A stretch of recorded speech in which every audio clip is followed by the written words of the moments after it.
Hey, good afternoon. This is Jazz, and we're talking today about ego resistance. We're continuing this topic of ego resistance, but this time I want to go even deeper in something that we don't talk about very often, and that is ego resistance and how it shows up in your business.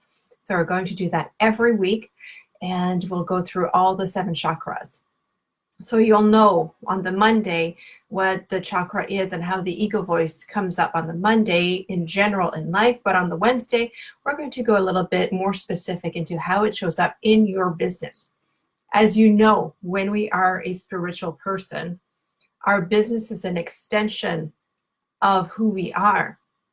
It's not just something external, something that we work into, but our business is our heart. It's our heart and soul that we offer the world every day. So everything that happens to us in our lives, in our chakras, in our relationship, the food that we eat, everything carries a vibe within us, and then it does have repercussions in our business and how we can serve our clients. So it's very important that you are aware of your own chakras and how the ego voice is ignited in your business so that you can do something about it, and that you don't carry the hurts that you have in your chakras, the pain that is there, the stories, the beliefs, some negativity that is there in your chakra, that you don't carry that into your relationship with your clients and with the people that you interact with, your business partners, right? Makes sense? So the more in integrity that we are, then the more authentic we are, and then we can serve from that place of groundedness and integrity, as opposed to trying to posture as someone we're not.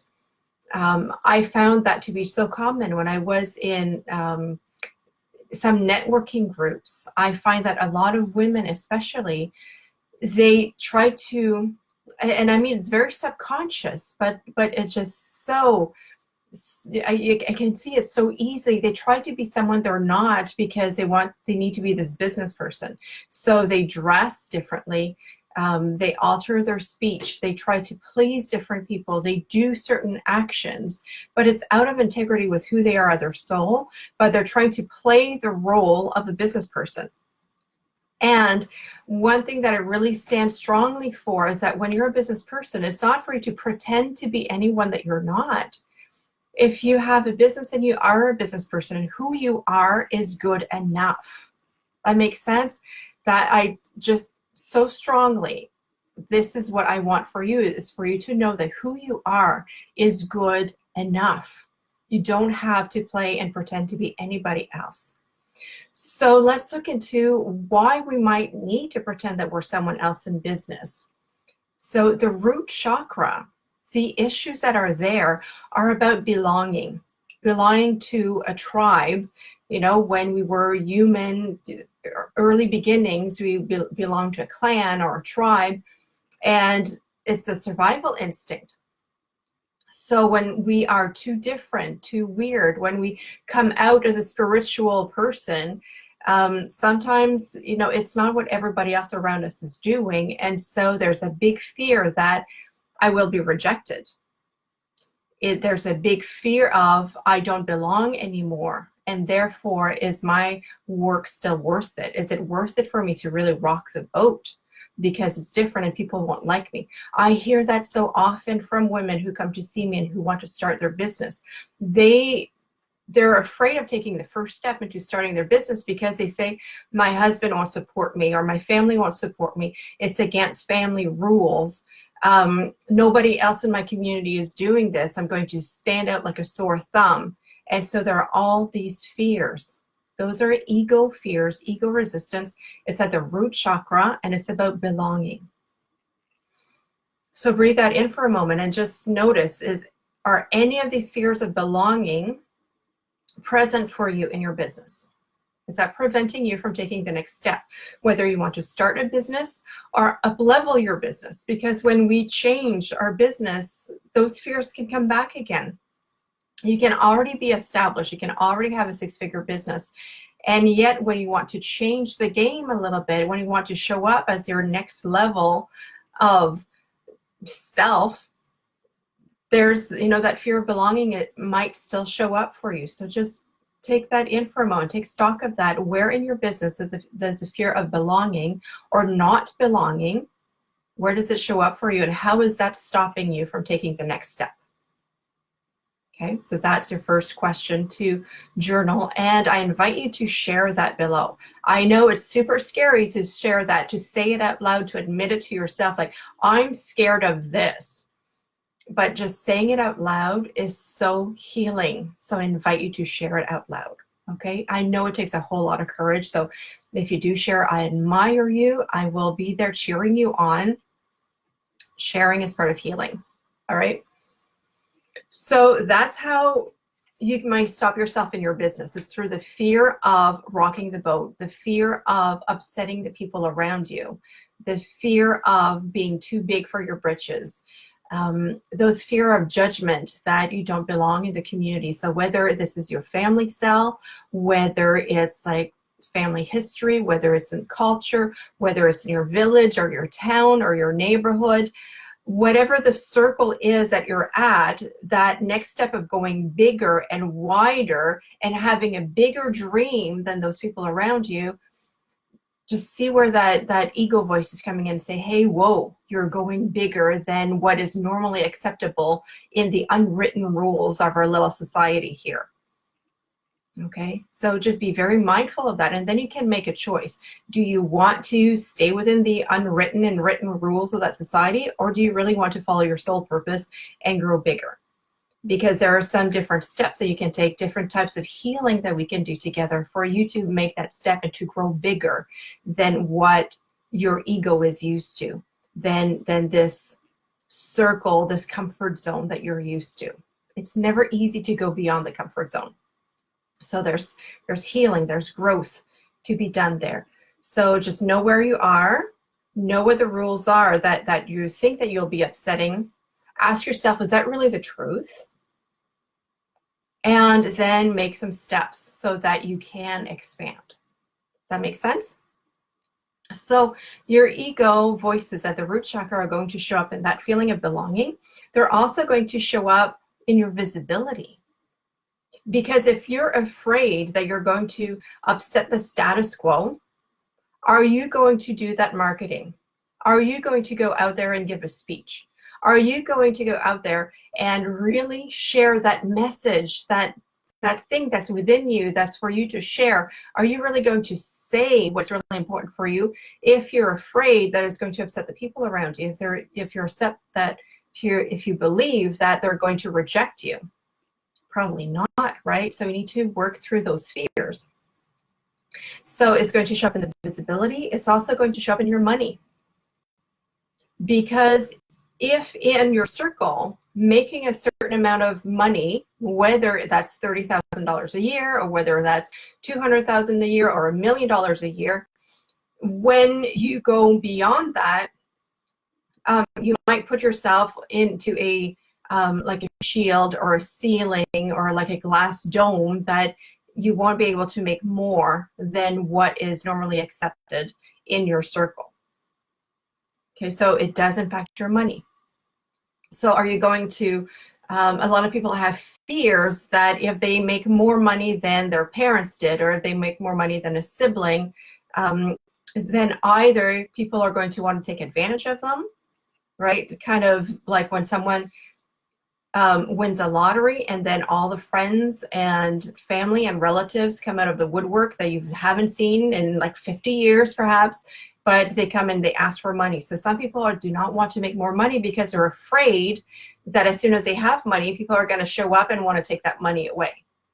So that's part of the ego voice as well. Like, is that really the truth that people are going to come and take your money away? And even if they do show up, can't you say no? Can't you have boundaries in place to protect your assets, right? So that's one way that ego shows up again. So with the fear of belonging, with your visibility, with your money, and also with your planning, because part of the safety of the root chakra, that energy of safety of the root chakra, it's also about planning for the future. So a lot of spiritual people, they don't like to plan. and say, oh, I'll just go with the flow. I'll go where universe takes me. And, whatever happens is meant to happen and it's meant to be. And I want to call bullshit on that. Okay, because yes, there is a part of us, of whether we're really spiritual or not, there's a part of us that must always respond to what's in the environment. So that's part of the intuition. However, this is a process. Life is a process of co-creation, which means that you must set a course. You must have a dream, you must have a goal, and then take action. It's not just about being there in the wind, wishy-washy, and allowing the universe to bring you wherever, but it's about you having a goal and then listening to your intuition into knowing what is the next right step. Okay, so does that make sense? You can understand the difference? So a lot of spiritual people will not want to plan for the future. But, there's always this spectrum that of energies at all of the chakras. Sometimes the chakras is overactive and sometimes it's underactive. So we're not always balanced. So in terms of underactivity, that's when we don't plan, we don't do the marketing, we don't speak our truth. We're just so afraid of rocking the boat. And on the other end of the spectrum, the overactivity, excuse me, so that's when we overdo things. So we overplan and then not take action. Or we plan in every little single details. It's like when I was working for the federal government and I was writing speeches for the minister. And it's like at 102, this is said. And at 104, we say that. And at 106, it's like almost to the second. Like that is almost over planning. That's a fear of not being in the moment. It stops you from being really in the moment when things are just over planned like that. And some people do that, right? They over plan their days. There's no space for creativity, for intuition, for instinctual stuff. So you have to plan, but not over plan. Does that make sense? So that's how it might show up in your business. So if in your business, you don't show up, you don't say your real message, that thing that's inside of you that really needs to be said because you're afraid that other people around you are going to reject you. If in your business, you're afraid of money, that money won't show up ever, whatever you do, or that if money shows up, other people are going to come and take it away from you. If you're afraid that what you do is too woo, too out there, too weird, too different, and if you just don't plan because you're just waiting for the sign from the universe, then your chakra is underactive. If, on the other hand, you just work, and you are a bit of a people pleaser is in another chakra though, but you're just trying to build the bonds all the time, and you still don't work on what you want. If you have savings account that grow and grow, but you're still afraid that there's never enough. If you accumulate as if there was going to be like another war or another depression, and there's not going to be any money tomorrow, so you have like stockpiles of cash somewhere, but you're still afraid that there's not enough. If you have a whole lot of savings, but you still don't have enough to share with charity, or if you plan everything to the minute details, then your chakra is overactive. So that just gives you an idea of the spectrum of where ego resistance can show up and chakra imbalance can show up in your business. Does that make sense? Let me know how that resonates with you. And I invite you now, and I will put a link in the description just after I go off live. If you notice that some of this resonates with you, and if you finally want to put that ego resistance to the curb so that you can grow your business in a way that feels good, that feels authentic to you, that feels like joy and ease and flow, then book an ego diagnostic call with me, and I'll teach you exactly where ego is stopping you in your business and what to do for your growth in your business and in your life, in your relationships, so that as you heal yourself and as you grow in more confidence within yourself, as you grow stronger in your strength, then you will have that repercussion that you're looking for in the world. As you heal yourself, you will be able to heal your clients even better, no matter what your business is. That makes sense? I'm here to support you. I'm here to cheer you on. I'm here to let you know that you are not broken, even though if at times it feels that way. And let me know how I can support you. And it's best done through booking one of those free 30-minute Ego Diagnostic Call. I'm looking forward to hearing from you. Bye for now.